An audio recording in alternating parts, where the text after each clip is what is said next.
ইরানের ইউরেনিয়াম রাশিয়ার হস্তান্তরের প্রস্তাব দিয়েছেন রুশ প্রেসিডেন্ট ভ্লাদিমির পুতিন। গতকাল সোমবার মস্কোতে রুশ প্রেসিডেন্টের দপ্তর ক্রেমলিয়ানে এক ব্রিফিংয়ে এই তথ্য জানিয়েছেন পুতিনের মুখপাত্র ক্রেমলিনের প্রেস সেক্রেটারি দিমিত্রো পেসকভ। ব্রিফিংয়ে পেসকভ বলেন, যুক্তরাষ্ট্র ও আঞ্চলিক রাষ্ট্রগুলোর সঙ্গে আলোচনার পরে এই প্রস্তাব দিয়েছেন রাশিয়ার প্রেসিডেন্ট। আগেও আমরা এমন একটি প্রস্তাব দিয়েছিলাম।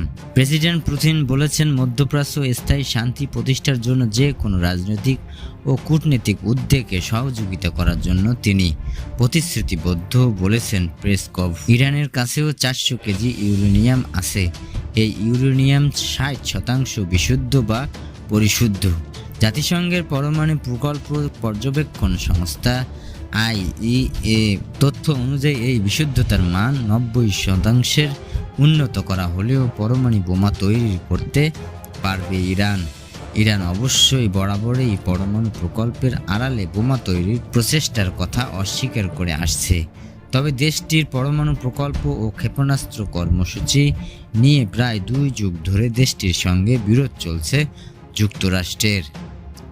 মার্চের প্রথম সপ্তাহে ইরানকে 15টি পয়েন্টের এক শান্তি প্রস্তাবনা পাঠিয়েছেন যুক্তরাষ্ট্রের প্রেসিডেন্ট ডোনাল্ড ট্রাম্প। সেই প্রস্তাবনার একটি পয়েন্টে উল্লেখ করা হয়েছে, ইরানের এই ইউরেনিয়াম হয় ধ্বংস করতে হবে, নয়তো অপসারণ করতে হবে।